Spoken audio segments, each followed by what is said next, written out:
Good afternoon. My name is Dr. Eric Fontenot, and I'm a gastroenterologist here at Lake Charles Memorial Hospital. And it's my honor to be able to talk to you today about a topic that is an important topic for all of us to think about more than probably what we already are. And I look forward to sharing this time with you. Let's start off with some questions that we want to propose and then answer. So we want to talk today about early onset colon and rectal cancer. We want to find out what is this.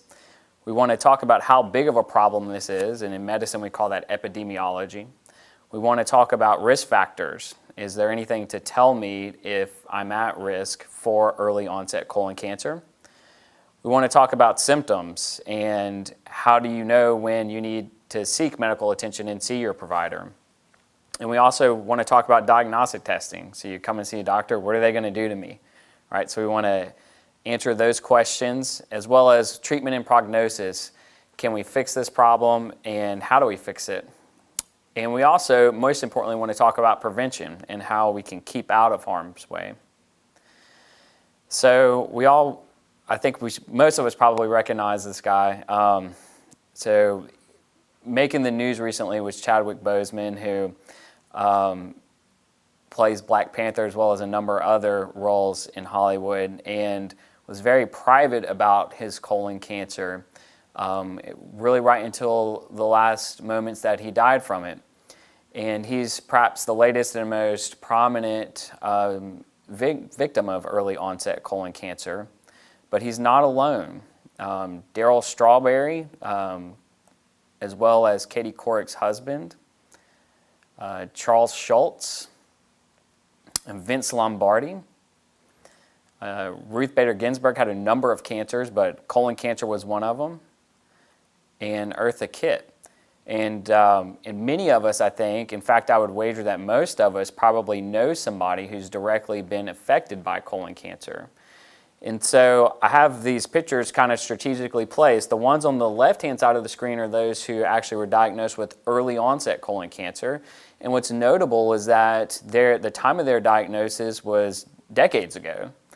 So early onset colon cancer, despite us trying to spread awareness about it, is actually not that new of a thing. The ones on the right-hand side were diagnosed with colon cancer later in life, and remember that colon cancer is one of the most common and the most deadly forms of cancer in the United States. So what is it? So in general, cancer is just a genetic mutation that leads to uncontrolled transformation and growth, and whenever that happens in the colon and rectum, we call it colorectal cancer, and we abbreviate it CRC. And what's the most important point about this entity of early onset colon cancer is that historically the society and scientists and doctors have considered colon cancer to be only a disease that affects people older than the age of 50 outside of a few very rare genetic syndromes. And that is no longer true. And you will meet many people who, in some cases, even doctors and providers who believe that you can't get colon cancer in your 20s and 30s. One of my goals today is to dispel that myth that yes, you can get colon cancer at a young age, and I want to be able to equip you with the right tools to navigate through the healthcare system so you can get to people who can help you. Colon cancer is no longer considered to be a cancer that only affects people who are older than the age of 50.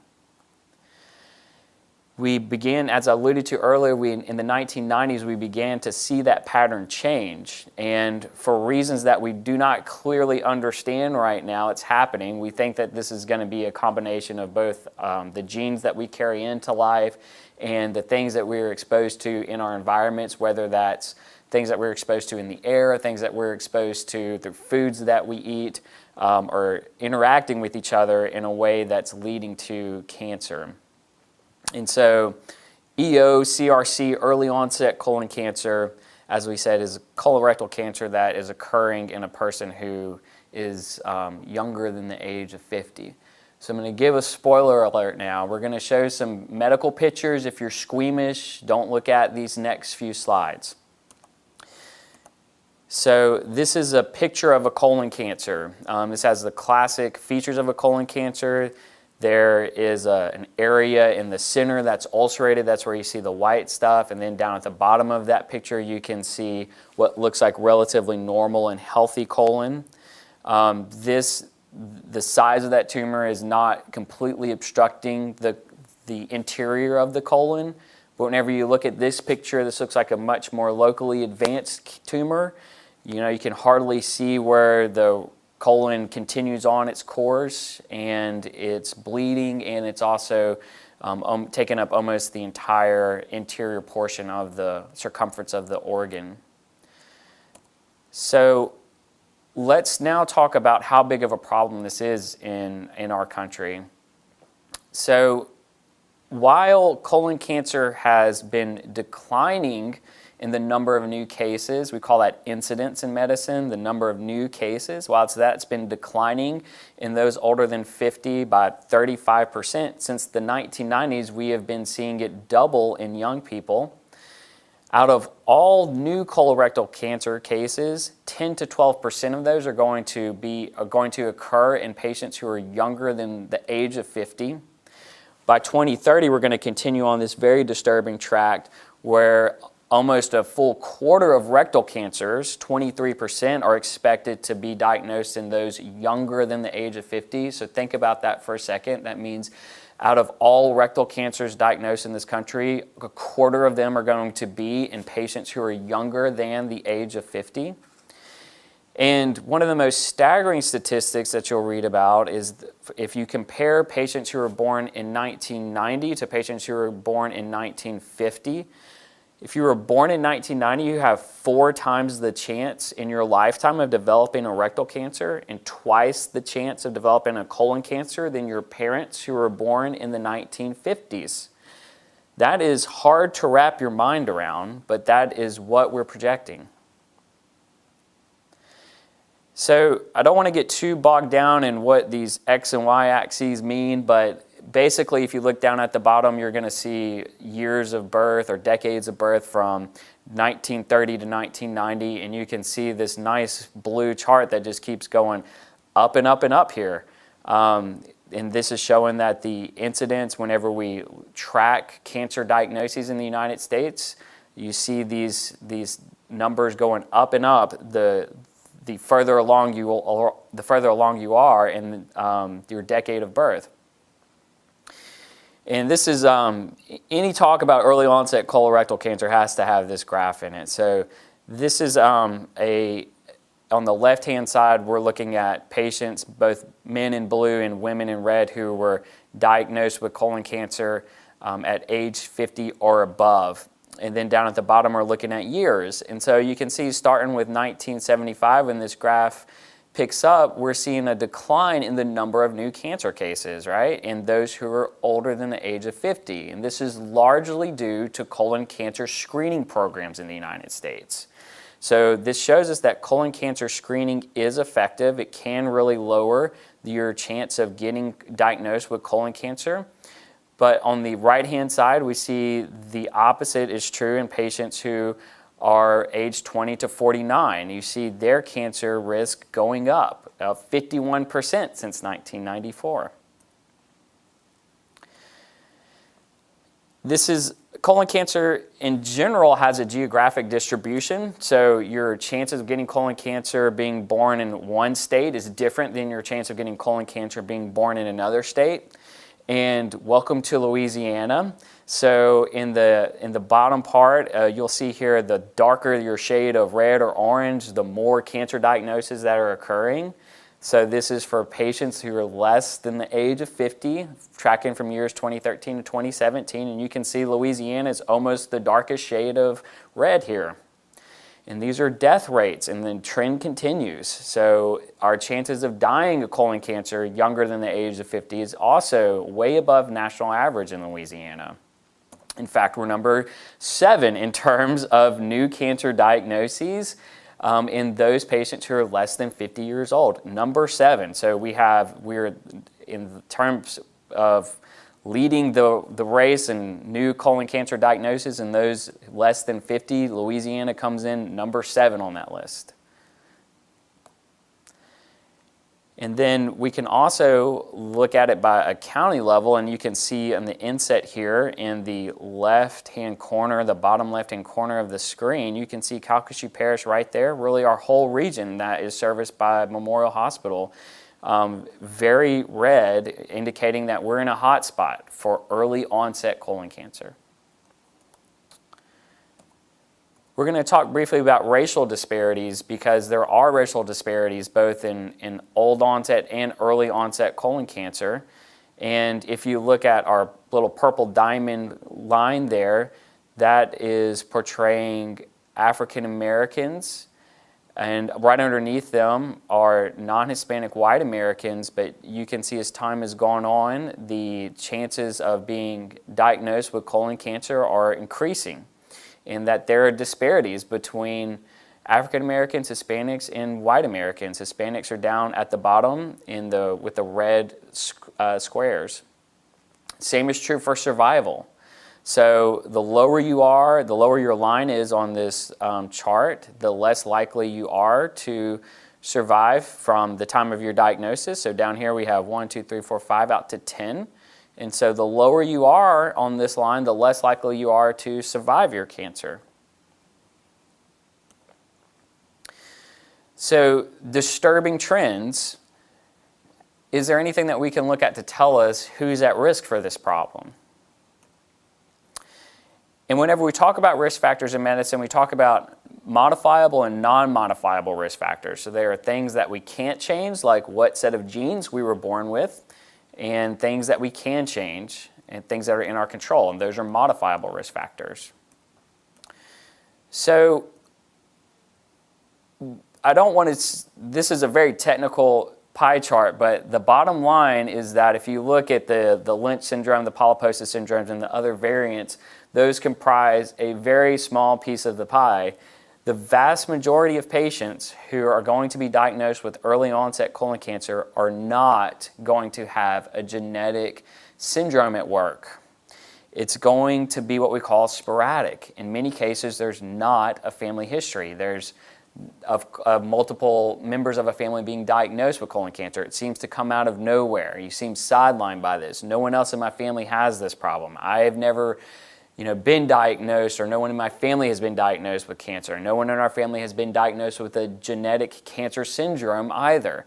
So the vast majority of patients are not going to have that family history or the history of a genetic syndrome to clue them in that they may be at risk of colon cancer. But other non-modifiable risk factors are inflammatory bowel disease. So we know that our patients with Crohn's disease, particularly if their Crohn's disease heavily involves their colon, or especially for patients with ulcerative colitis, are at increased risk of developing colon cancer. And they need very close follow-up and need to have very regular colonoscopies.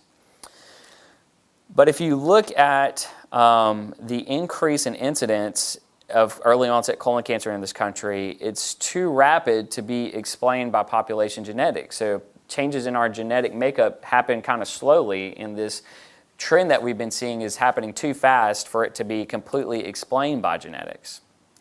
So that leads us to modifiable risk factors. What are we doing to ourselves that may be contributing to this? And the story here is that we really don't have a great understanding of what modifiable risk factors are contributing to early onset colon cancer. There's a variety of different studies that have looked at this topic, and they're often conflicting.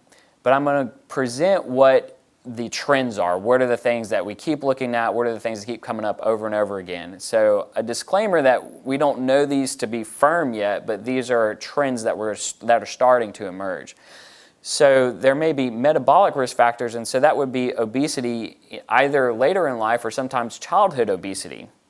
Diabetes mellitus, or sugar diabetes, that's a metabolic risk factor that we sometimes see associated with early onset colon cancer. There are some children who are diagnosed with diabetes, and there's a question about whether or not receiving a childhood diagnosis of diabetes will place you at risk for developing colon cancer earlier in life.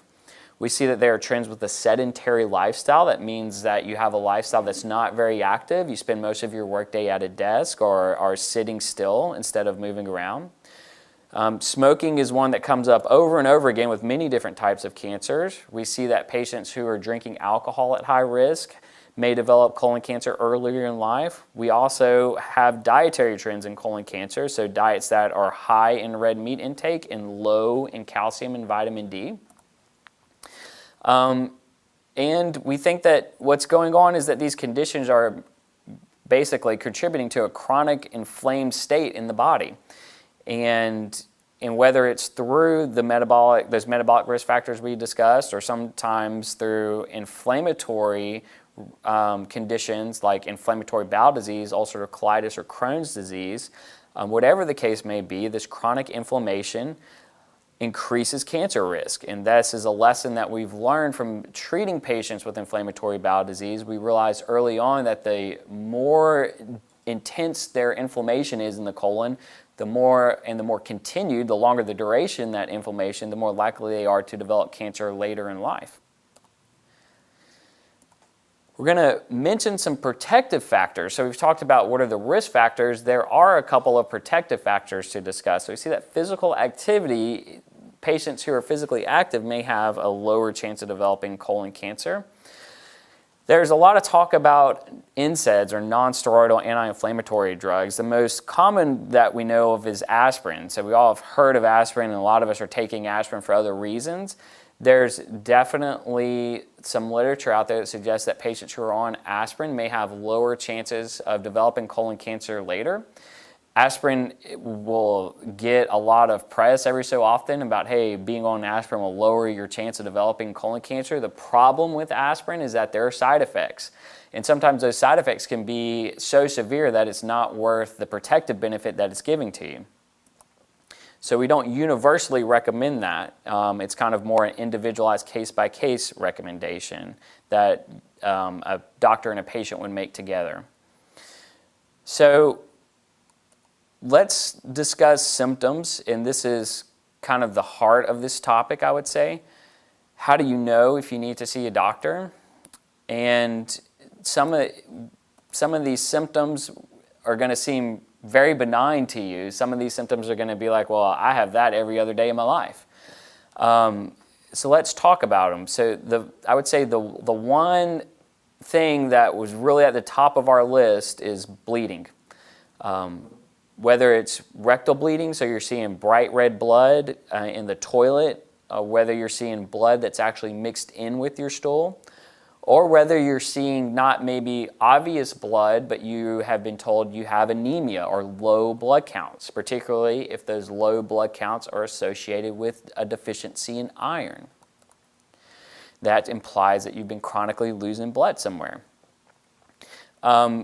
We also see change in bowel habits, and so this requires a little bit of explanation. So I think that, you know, it's changes that really get our attention. So I've been very regular, and now all of a sudden I've developed constipation, or I've developed diarrhea, or I have a sensation that my bowel is not completely emptied after a bowel movement. These are symptoms of alarm. So what we mean by that is those are symptoms that should prompt you to seek out medical attention. You need to be getting an appointment with your primary care doctor, or trying to get in to see us at Gastroenterology if you are developing some of these changes. Abdominal pain, so this isn't just like I had a stomach ache because I ate a huge pizza last night. This is more chronic pain that is continuing, and is often associated with bloating. So the feeling that your belly is very full and you're just not able to get it emptied like you're used to after a bowel movement. Weight loss is always alarming and should always prompt you. So this is unintentional weight loss. Now, this is not the person who has turned over a new leaf and is going to the gym all the time. These are patients who are losing weight without really trying to. And sometimes the symptoms will give us a clue as to what area of the colon is being affected. And so if your tumor is in the right side of the colon, you tend to just kind of see low blood counts that may show up on a routine medical examination or a physical, and you may not even see blood in the stool because it can be such a low amount that it's just not visibly apparent. You can definitely get colon cancer without seeing blood in the stool, and it may be that the only real alarm flag is the iron deficiency anemia or those low blood counts we were talking about. Cancers that are in the left side of the colon tend to present more with bleeding, so those may be the ones that you do see some blood in the toilet. Sometimes they'll even cause obstruction where you have a lot of pain and bloating, and that's because your bowel is not being able to completely empty because of the tumor that's there. And in the rectum, we see this sensation of irritation, like there's always something in there that you just can't quite get a complete emptying. The blood tends to be a little bit more bright red there, and you may see a decrease in the caliber of your stool, or sometimes what we call pencil-thin stools. And pain can be present at any site. But I want to stress to you that all of these symptoms that we're discussing tend to be symptoms that happen as the disease is more advanced, this disease of colon cancer. And the more advanced your cancer is, the worse your prognosis is. The colon is a pretty large organ, and it is surprising to me how big of a tumor you can hide in the colon. There may be no symptoms at first of colon cancer. You can have a full-blown cancer and really have no idea that you're walking around with this, particularly whenever you're at an early stage and very treatable. It's as you develop symptoms that the bleeding, the obstructive symptoms, the pain, the change in your bowel habits, it's as that develops that your cancer tends to be more advanced. You have at the time that you develop symptoms, you have twice the chance of having a more invasive tumor. You have twice the chance of spread to lymph nodes.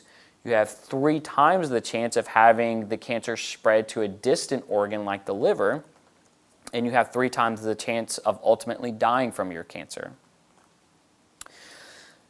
So what may happen if you find yourself thinking, I need to see a doctor for this? What are they going to do to you?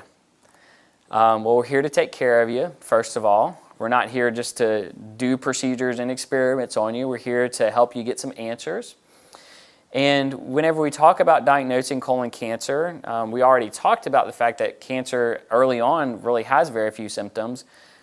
We always discuss a symptom-prompted versus an active screening approach to diagnosis. We always prefer to actively screen patients whenever they're not having symptoms because that increases our chance of finding something early that we can really fix, sometimes fix without even a need for surgery. However, a lot of times insurance funding is an issue, particularly before the age of 45. And by the time that you've developed symptoms, a stool test may help, but you're more than likely going to need something more than that. Because of these trends of colon cancer increasing more and more, particularly in younger patients, you may not want to stop with just a stool test. You may want to have your patient undergo a more thorough evaluation, even if that stool test is reassuring, because sometimes, particularly in the case of a colon cancer, it may not be bleeding all the time. You happen to get your stool test checked and you're not bleeding at that time, the stool test may not be positive then. A doctor may order labs or imaging, but the real standard is colonoscopy. That gives us the most information about colon cancer. So colonoscopy is a low-risk procedure. There is a less than 1% chance overall of a major complication. That varies somewhat between patients, but overall we think it's less than 1%. Colonoscopy is a procedure that we routinely sedate patients for. It is possible to have a colonoscopy done unsedated. It's not the most comfortable experience, so most patients opt for a sedation experience. And the biggest hindrance to colonoscopy, I would say, is the bowel prep. But thankfully, there are newer agents available. So let's talk about different bowel preps, and let's maybe dispel some of the myths surrounding bowel preps. So back in the day, everyone got the old 128 ounces, this is ounces under the medicine portion, of Go Lightly or New Lightly or Co Lightly or whatever it may be, and it's just about a gallon, so not fun to do. I've had to do that one myself personally. It's terrible. Thankfully, there's new stuff available now. So in some cases, you're drinking, the medicine taste is the part that most patients are sensitive to. So some of these solutions will kind of have a salty taste. Some of them will get this weird flute flavoring. So now you're drinking fruit-flavored salt water. It's kind of odd. But thankfully, the volume that you have to consume is much lower. In some cases, it's only 11 ounces. We now have Tab, which is just 24 tablets, so I'm not paid to promote any of these at all, and I don't, but just so you know, there is available now a prep that is just pills and quite a bit of water, 96 ounces of water, but that is an option. So let's move now and talk a little bit about treatment and prognosis. And we're going to spend just a little bit of time here because really every cancer treatment plan is very individualized. But there are some broad generalizations we can make. So in general, your treatment is going to be dependent upon the stage at which you're diagnosed. Our surgery is always our preferred option, our main option for cure of colon cancer. Depending on how aggressive the cancer is or how far it's spread, you may need chemotherapy or radiation. And the main point that we want to make here, though, is that whenever you have a cancer that is localized or regional, as you see at these top two lines here, your survival is much higher than if you have a cancer that has spread to distant organs. And so that just reaffirming those points that we made earlier, that colon cancer can be very treatable with very good survival. If you look out to 10 years here, you're greater than 80% survival if you have a localized cancer, and that's phenomenal. But the whole key is catching cancer whenever it is at that localized or early stage. Different representation of the same thing. You see that survival really goes down the more advanced the cancer is. Whenever you catch colon cancer in a localized or early stage, survival is very high, greater than 80%. So we've talked about the problem. Let's talk about how to keep you out of harm's way. The most important point is if you are eligible for screening, please be screened. Some way, shape, or form, please be screened. It is no longer 50 years of age, it's 45 years of age. That's for men and women who are of average risk, 45 years of age. There was a little bit of controversy regarding that. Not every organization that has a stake in coming up with these recommendations agrees on that 45 years of age, but the United States Preventive Service Task Force does, as well as the American Cancer Society. And so we want to take advantage of that and say that if you are eligible to be screened, the age is at 45 now. We want to identify those at high risk. So those of you who are watching this lecture right now are probably not the ones who need to hear it, right? Like you're taking an interest, but you are going to know people who may have inflammatory bowel disease, or you may know people who have a family history of colon cancer. And it's not just colon cancer that we need to watch out for. It's those who have family histories of uterine cancer, stomach cancer, cancers of the urinary tract or small bowel, pancreas, and the thyroid, particularly those who have been diagnosed with those cancers before the age of 60. Those may actually confer a risk of colon cancer to you, particularly if you have a first-degree family member, so like your mom or dad or brothers or sisters or children who were diagnosed with one of those cancers before the age of 60. And especially our patients with inflammatory bowel disease. These are all patients who need to be screened earlier, before that 45-year of age mark. What can we do? And there are some things. We can follow a healthy diet. We want to generally follow the Mediterranean diet. So that's a diet that is high in fiber from vegetables, fruits, and whole grains. And it's a diet that is low in red meat, but high in lean meats like chicken and fish. And it really is just that simple.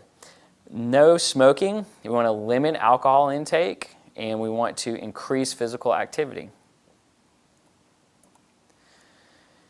Most importantly, if you have an alarm symptom for colon cancer, like we've just talked about, we want you to seek urgent attention. Do not put this off. Come and see us, because the clock is ticking. And the faster that we get this diagnosis, the more likely we are to really be able to make a positive difference. And so I want to wrap up with just a few parting words. Early onset colon cancer it's different than other cancers. This is a cancer that affects people in their prime years of life, and it affects patients who are in their 20s and in their 30s, and not just on a screen or on a lecture or on a graph or a chart or a statistical analyses. These are people who are real, and they're our neighbors. There are a number of people in our region who are dealing with this or have dealt with this very entity of early onset colon cancer. And cancer is horrible at any point in life, but this is a cancer that is affecting patients who are just sort of beginning their lives. And the symptoms, coincidentally, are easy to ignore in many cases, because we're all going to hear things like it's just hemorrhoids or constipation or gas or irritable bowel syndrome, and that runs in the family. Or you're going to hear somebody say, oh, I had that too. You don't need to go have a colonoscopy or see a doctor for that. It was just from lack of fiber. These are all these colloquialisms that we hear all the time. And I'm here to tell you that is just not the case anymore. In 2021, we do not have the luxury anymore of saying that, oh, it's probably just hemorrhoids, you know. I would say that even if you have somebody who looks at your bottom and sees a big hemorrhoid there, you still may need an evaluation. That is just the world that we're living in now. And I also want to tell you that, that this is a treatable disease. This may be a preventable disease, and that you're not alone in facing this. So at Memorial, we want to take care of you. We want you to come to us and tell us about what your concerns are, so we can get you to the right places. And we also want you to know that we're not alone. So I'm not just a gastroenterologist practicing in a group here at the hospital. One of the things that you may not know is that at Memorial we have actually a very robust multidisciplinary program for cancer, and that includes a genetics department where we're looking for patients who may have genes that in many cases they don't even know about, that they're carrying with them, that they may be passing on to their children, or they may have inherited from their parents. And you will be amazed at how often that makes a difference in what we recommend for those patients. And in many cases, we're able to really prevent cancer before it starts or catch cancer early. We have surgeons here, we have oncologists here, and we have a tumor board that meets regularly that includes all of these disciplines, where it's a meeting of the minds where we really try to do a great job at coming up with a plan that is going to work for the individual patient, something that is suited to you and tailored to your specific cancer. And so I want you to know, to remember that if you're experiencing some of these symptoms or you have questions or concerns, we're here for you. We want you to come to us so we can address your concerns and help get you taken care of. And it's been a pleasure to speak with you, and thank you very much. Questions? Dr. Fontenot, we have some questions that came in. One of the questions is, how long does a colonoscopy usually take? A colonoscopy typically takes around 20 or 30 minutes. It kind of depends on what we find during the procedure, and it depends on the anatomy of the particular patient. I would say on average we're looking at 20 to 30 minutes. Sometimes it can take longer. Sometimes it can be shorter. Sometimes there is as quick as just 10 minutes or so. So just kind of depends. You want to make sure that whoever's providing the colonoscopy is doing a good job and is having no earlier than a 6-minute withdrawal time. That's a parameter that we monitor closely in most endoscopy units. How long does the doctor take in to remove the scope? You want to make sure that they're spending enough time to adequately inspect your colon and aren't just pulling the scope out. But I would say on average you're looking at anywhere from a 15 to 30 minute experience. under sedation. The whole day takes a little bit longer because you're in an endoscopy unit. We watch you recover some afterwards and make sure that the procedure went well before letting you go home. You actually don't have to start the night before. The bowel prep process just kind of happens overnight. So in terms of taking off of work, it's usually just one day for most patients.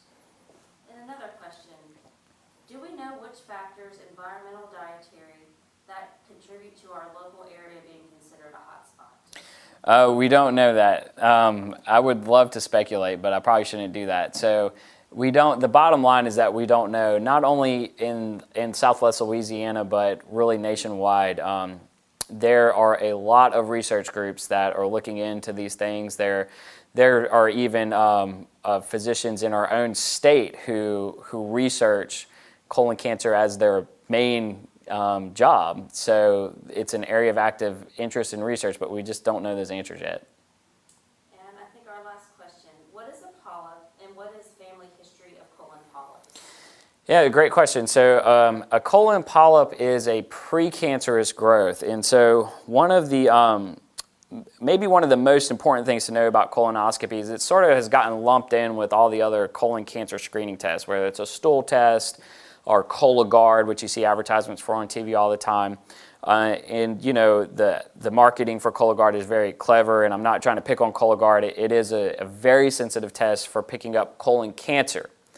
But the only test that really reliably detects colon polyps is colonoscopy. And so one of the great things about colonoscopy, and colonoscopy isn't appropriate for every patient, but for those patients for whom a colonoscopy is appropriate, colonoscopy allows you a chance to remove a polyp. And so precancerous polyps are actually pretty easy to remove during colonoscopy for the most part, and that prevents that polyp from having the chance to develop into a cancer later in life.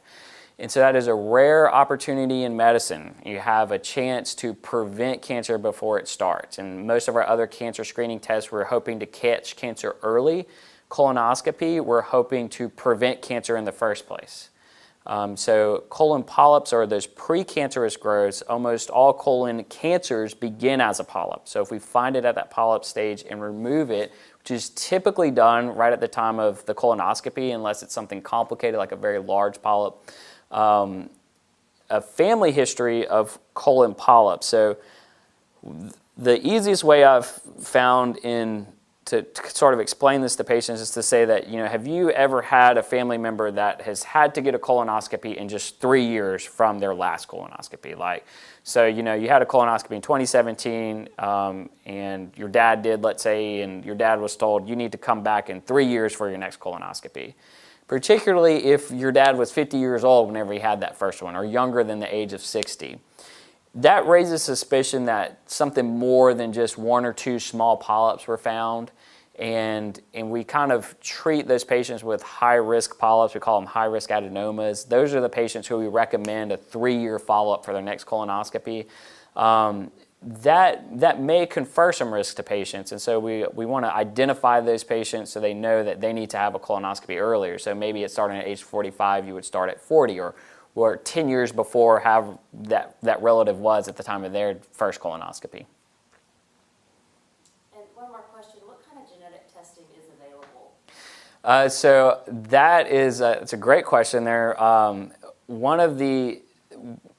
We have several different genes that we know are associated with a variety of cancer syndromes. And so the testing that we're doing is looking at kind of all of these genes together.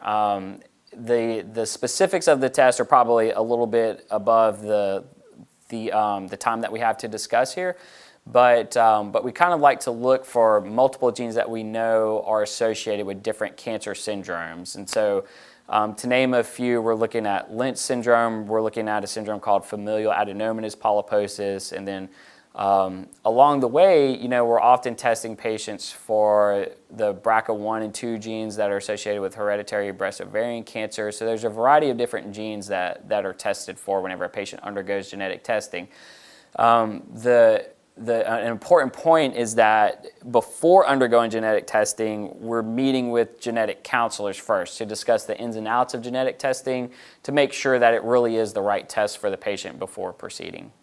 And that's a wonderful benefit to have, and those counselors are trained in eliciting details of the family history that a lot of people aren't. And so a lot of times just the genetic counseling itself is as important, if not more, than the blood test or saliva test that's done. Thank you.